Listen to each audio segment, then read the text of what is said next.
नमस्कार दोस्तों, स्वागत है आप सभी का आपके अपने ऑनलाइन इंस्टीट्यूट अवगत पाठशाला पर। जो लोग इस चैनल पर नए हैं, इस चैनल को लाइक, शेयर और सब्सक्राइब जरूर कर दें। तो चलिए शुरू करते हैं आज का सेशन। हम लोग पढ़ रहे थे दक्षिण भारत की नदियों के बारे में। उसी श्रृंखला में आज हम लोग पढ़ेंगे कावेरी नदी। क्या पढ़ेंगे?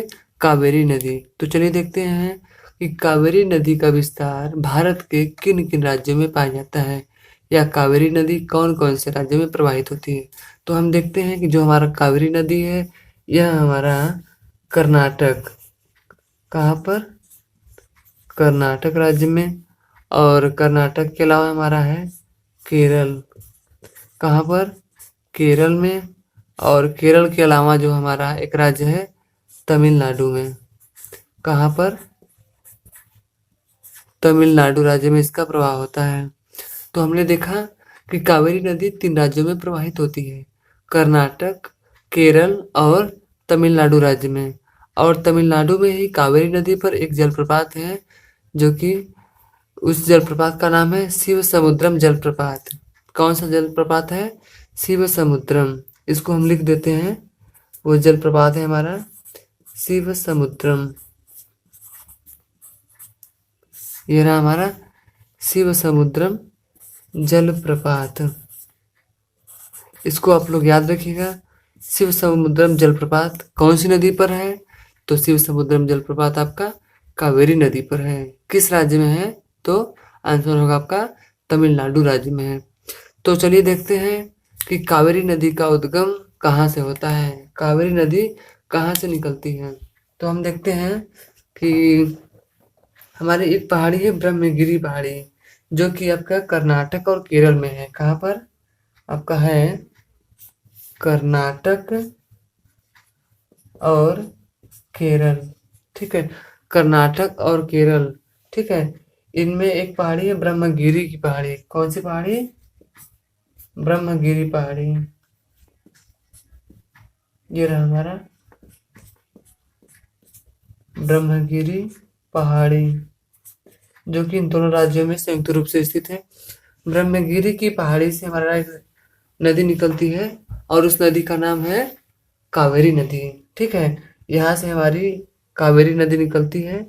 और जब ये कावेरी नदी निकलती है तो कुछ दूर पर जब आगे जाती है, तो इसमें जो है कि इसके बाएं ओर से एक नदी आकर के मिल जाती है। इसकी कुछ सहायक नदियां हैं, जैसे एक सहायक नदी इसकी सिमसा नदी। कौन सी नदी? सिमसा नदी। ये इसकी सहायक नदी है बाएं तट से। और एक इसकी सहायक नदी और है, जो कि उसका नाम है अर्कावती। कौन सी नदी? अर्कावती। ये आपका एग्जाम में कई बार पूछा गया है, अर्कावती नदी कौन सी नदी की सहायक नदी है। तो आपका आंसर होगा अर्कावती नदी आपकी कावेरी की सहायक नदी है। ठीक है, इसको आप लोग याद रखिएगा। ये सारे के सारे आपके एग्जाम की दृष्टि से इम्पोर्टेंट हैं। चलिए देखते हैं। तो अर्कावती नदी मिल जाती है। जब अर्कावती नदी मिल जाती है तो जो आगे बढ़ती है, तो इसमें एक और नदी आकर के मिलती है, जो कि दाहिने दिशा से आकर मिलती है, और उस नदी का नाम है अमरावती नदी। कौन सी नदी? अमरावती। ठीक है, ये रहा आपका अमरावती नदी, याद रखिएगा अमरावती नदी। और जब आगे बढ़ती है आपकी कावेरी नदी, तो जैसे आगे बढ़ती है, इसकी कुछ और सहायक नदियां हैं जो कि बाएं तट से इसे मिलती हैं। एक तो है आपका श्रीरंगम। कुछ नदियों के तो ये नाम हो गए, कुछ द्वीपों की बात कर लेते हैं। ठीक है, कावेरी नदी पर कुछ द्वीप है। यहाँ पर एक द्वीप है आपका श्रीरंगम द्वीप। कौन सा द्वीप है? श्रीरंगम द्वीप। इसके अलावा एक और द्वीप है आपका रामेश्वरम द्वीप। कौन सा द्वीप? रामेश्वरम द्वीप। ये रहा आपका रामेश्वरम द्वीप। और एक द्वीप यहीं पर और है, उसका नाम है श्रीरंगपुर द्वीप। कौन सा द्वीप है? श्रीरंगपुर।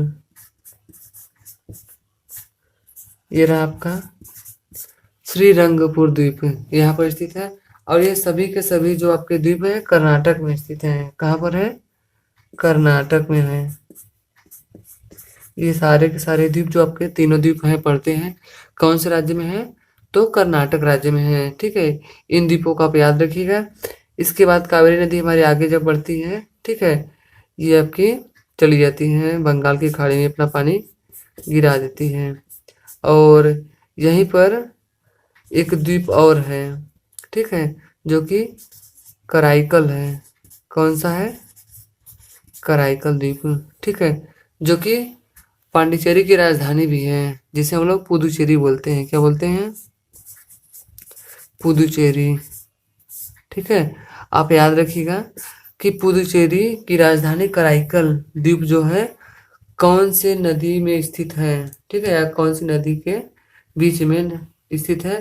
तो जो आपका कराईकल द्वीप होगा कावेरी नदी में स्थित होगा। कौन सी नदी में? कावेरी नदी में आपका कराईकल द्वीप है। तो चलिए कावेरी नदी से जुड़े कुछ तथ्यों के बारे में भी हम जान लेते हैं, जो कि आपके तथ्य कावेरी नदी से एग्जाम में कई बार पूछे गए हैं, तो उनको भी हम लोग थोड़ा सा देख लेते हैं। जब हम लोग दक्षिण भारत की नदियों को पढ़ना स्टार्ट किए थे, तभी हमने आप लोगों को बताया था कि दक्षिण भारत की नदियां जो हैं मुख्यतः बरसाती नदियों के नाम से जानी जाती हैं, क्योंकि बरसात के माध्यम से ही इसमें जल का संग्रहण होता है। ठीक है, और जब गर्मी का दिन आता है तो अधिकतम ये नदियां लगभग सूख जाती हैं, इसलिए इन्हें बरसाती नदियों के नाम से जाना जाता है। लेकिन जो आपकी कावेरी नदी है ये अपवाद है। ठीक है, जो आपकी कावेरी नदी है अपवाद है। ठीक है, देखते हैं क्यों अपवाद है। ये जो हमारा कावेरी नदी है, कौन सी नदी? कावेरी नदी।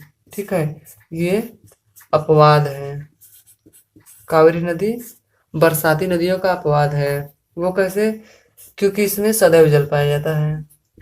ठीक है, इसमें सदैव जल पाया जाता है और इसमें जल की मात्रा हमेशा बरकरार रहती है और सूखती नहीं है, इसलिए इसमें सदैव जल पाया जाता है। और यह बरसाती नदियों के अंतर्गत आने के बावजूद भी इसका अपवाद मानी जाती है। ठीक है, और ऐसा क्यों है तो इसको भी देख लेते हैं। क्योंकि इस नदी को, ठीक है, इस नदी को आते हुए मानसून, इस नदी को आते हुए मानसून एवं लौटते हुए मानसून, आते हुए मानसून एवं लौटते हुए मानसून, ठीक है, इस नदी को आते हुए मानसून एवं लौटते हुए मानसून दोनों द्वारा, ठीक है, पर्याप्त वर्षा प्राप्त होती है। दोनों द्वारा पर्याप्त जल की प्राप्ति होती है। और जब मानसून आने लगता है तो भी बरसात होती है, इसमें नदियों का पानी बरकरार होता है। और जब मानसून जाने लगता है तब पर भी इसमें बरसात का पानी इसमें रुक जाता है। इसलिए ये कावेरी नदी जो है कि बरसाती नदियों का अपवाद है और इसमें हमेशा जल पाया जाता है। ठीक है, इसलिए हमारी जो कावेरी नदी है, इसलिए कावेरी नदी को हम लोग सदाबहार नदी कहते हैं। क्या कहते हैं? सदाबहार नदी। ठीक है, याद रखिएगा, कावेरी नदी को हम लोग सदाबहार नदी के नाम से भी जानते हैं। इससे कभी क्वेश्चन पूछा जाता है, उस क्वेश्चन को हम देख लेते हैं। आपका कथन दिया होता है, क्वेश्चन के माध्यम से कथन दिया होता है और इस कथन में बोला जाता है कि कावेरी नदी दक्षिण भारत की सदाबहार नदी है। क्या बोला जाता है? कि आपकी जो कावेरी नदी है, कावेरी नदी दक्षिण भारत की, कावेरी नदी दक्षिण भारत की सदाबहार नदी है। कावेरी नदी दक्षिण भारत की सदाबहार नदी है। ठीक है, ये हमारा कथन होता है और इसका कारण दिया होता है। ठीक है, ध्यान से देखिएगा और उत्तर आप ही लोगों को देना है। ठीक है, कथन है हमारा कि कावेरी नदी दक्षिण भारत की सदाबहार नदी है और कारण है इसका, कावेरी नदी को, ध्यान से देखिएगा, कावेरी नदी को आते एवं लौटते हुए, कावेरी नदी को आते एवं लौटते हुए दोनों मानसून से जल की प्राप्ति होती है। आते एवं लौटते हुए दोनों मानसून से जल की प्राप्ति होती है। ठीक है, ये हमारा क्वेश्चन है जो कि यूपीपीसीएस में क्वेश्चन आया हुआ है। ठीक है, ध्यान से देखिएगा। कथन है हमारा कि कावेरी नदी दक्षिण भारत की सदाबहार नदी है और इसका कारण है कावेरी नदी को आते एवं लौटते हुए दोनों मानसून से जल की प्राप्ति होती है। अभी हमने आपको तुरंत यही चीजें बताई हैं, तुरंत आपको पढ़ाया है, तो तुरंत आपको याद होना चाहिए कि जो हमारा कथन है, ठीक है, ये भी सही है और इसका कारण भी सही है। ठीक है, कूट में आपका दिया होता है, तो आपका आंसर जो होगा कथन भी सही है और आपका कारण भी सही है। तो ये रहे हमारे कुछ तथ्य। अब हम देखते हैं कि कावेरी नदी को दक्षिणी गंगा कहते हैं। क्या कहते हैं? दक्षिणी गंगा। वैसे तो गंगा नदी हमारी है, ठीक है, जो कि भारत की सबसे लंबी नदी है, लेकिन अब हम देखेंगे कि कावेरी नदी को दक्षिणी गंगा कहते हैं। और इसके पिछले वाले क्लास में हमने पढ़ा था कि गोदावरी नदी को दक्षिण की गंगा कहते हैं। क्या कहते हैं? दक्षिण की गंगा। दोनों में अंतर है, गोदावरी को दक्षिण की गंगा और कावेरी को दक्षिणी गंगा कहते हैं। चलिए इसको भी देख लेते हैं हम लोग। तो चलिए देखते हैं, ये रहा हमारा गोदावरी नदी। कौन सी नदी? गोदावरी। और दूसरी तरफ रहा हमारा कावेरी नदी। कौन सी नदी? कावेरी नदी। ठीक है, तो जो हमारी गंगा नदी है इसे हम लोग दक्षिण की गंगा बोलते हैं। क्या बोलते हैं? दक्षिण की गंगा। दक्षिण की गंगा या दक्षिणी भारत की गंगा ही बोलते हैं, और इसे हम लोग दक्षिणी गंगा बोलते हैं। क्या बोलते हैं? दक्षिणी गंगा। ये किन आधारों पर बोला जाता है, इसको भी हम देखने का प्रयास करते हैं। चलिए तो देख लेते हैं। ये जो हमारा गोदावरी नदी है इसे लंबाई के आधार पर देखा जाता है। किस आधार पर देखा जाता है? लंबाई के आधार पर। लंबाई के आधार पर। लंबाई के आधार पर कैसे देखा जाता है? तो हम देखते हैं कि भारत की जो सबसे लंबी नदी है वो कौन सी है? गंगा नदी है। उसी तरीके से प्रायद्वीपीय भारत की देखें या दक्षिण भारत की देखें तो दक्षिण भारत की जो सबसे लंबी नदी है वो हमारा है गोदावरी नदी।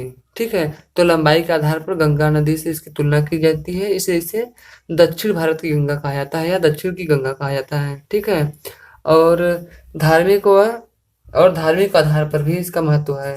ठीक है, वह धार्मिक आधार पर।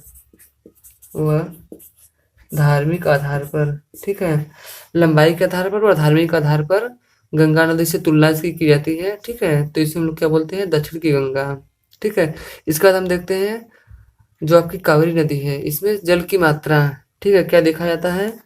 जल की मात्रा।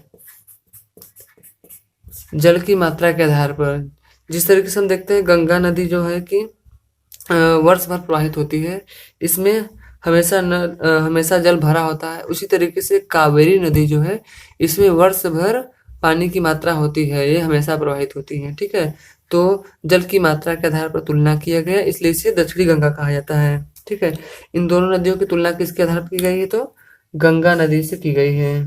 ठीक है, किससे की गई है? गंगा नदी से इन दोनों की तुलना की गई है और तब जाकर के इनको ये उपनाम दिए गए हैं। तो ये रहे हमारे गोदावरी नदी और कावेरी नदी। ठीक है, दक्षिण भारत की मैक्सिमम नदियों की हम बात करें तो वो हमारा बंगाल की खाड़ी में गिरते हैं, यानी कि पूर्व में जाकर गिरते हैं। आपने इन्हें देखा, कुछ नदियां हैं जो कि हमारी अरब सागर में गिरती हैं। ठीक है, उनको भी हम देख लेते हैं कि अरब सागर में कुछ नदियां हैं, उनको भी देख लेते हैं। अरब सागर में गिरने वाली नदियां देखते हैं हम लोग। अरब सागर में, कहाँ? अरब सागर में गिरने वाली नदियां। अरब सागर में गिरने वाली नदियां देखते हैं। अरब सागर में जो नदियां हैं, कौन कौन सी नदियां हैं जो अरब सागर में गिरती हैं, तो इसका भी एक हमारा ट्रिक है। ठीक है, इसको हम ट्रिक के माध्यम से याद कर सकते हैं। वैसे कितने तथ्य हैं हम याद करेंगे, अगर थोड़ा बहुत ट्रिक मिल जाता है तो आसानी से हम उसे याद कर सकते हैं। तो अरब सागर में जो गिरने वाली नदियां हैं उनकी जो हमारा ट्रिक है वो है हमारा समानता। क्या है? समानता। ता। तो देखते हैं हम, स से हमारा हो जाता है साबरमती नदी। कौन सी नदी? हमारी साबरमती नदी। ये रही साबरमती नदी। और माँ से हमारा हो जाएगा माही नदी। कौन सी नदी? माही नदी। ठीक है, और न से हमारा हो जाएगा नर्मदा नदी। कौन सी नदी? नर्मदा नदी। और ता से होगा हमारा ताप्ती नदी। ये चारों की चारों नदियां आपकी अरब सागर में गिरती हैं। ठीक है, ये हमारा समानता ट्रिक से आप इसे याद कर सकते हैं। ये जो हमारा साबरमती है, ठीक है, ये गुजरात में प्रवाहित होती है। कहाँ पर? गुजरात में। और जो माही नदी है, यह दो राज्यों में है। एक तो आपका राजस्थान, ठीक है, और दूसरा है आपका गुजरात में। कहाँ पर? गुजरात में। ठीक है, और ये जो आपकी माही नदी है, इसकी एक खासियत और है कि यह कर्क रेखा को 2 बार काटती है। ठीक है, ये आपकी माही नदी जो है कर्क रेखा को 2 बार काटती है। कर्क रेखा को 2 बार काटती है, इसको आप लोग याद रखिएगा। माही नदी एक भारत की एक नदी है जो कि कर्क रेखा को 2 बार काटती है, इसे आप याद रखेंगे। ठीक है, तो ये रही हमारी दक्षिण भारत की कुछ नदियां जिनके बारे में हमने डिटेल से पढ़ने का प्रयास किया है। ठीक है, आप आसानी से इनको याद कर सकते हैं। ये हमारे दक्षिण भारत की मोटी मोटी नदियां थी कुछ, जिनको हमने डिटेल से पढ़ा था। तो हमारे दक्षिण भारत की नदियां समाप्त हो गई। हमने उन्हीं नदियों के बारे में पढ़ने का प्रयास किया है जो हमारे एग्जाम की दृष्टि से इम्पोर्टेंट है। तो आज की क्लास को बस इतना ही करते हैं। आगे मिलते हैं, हम अगले दिन मिलेंगे कुछ नए टॉपिक के साथ। ठीक है, तो आप लोग पढ़ते रहिए। चलिए मिलते हैं अगले दिन कुछ नए टॉपिक के साथ, तब तक के लिए धन्यवाद।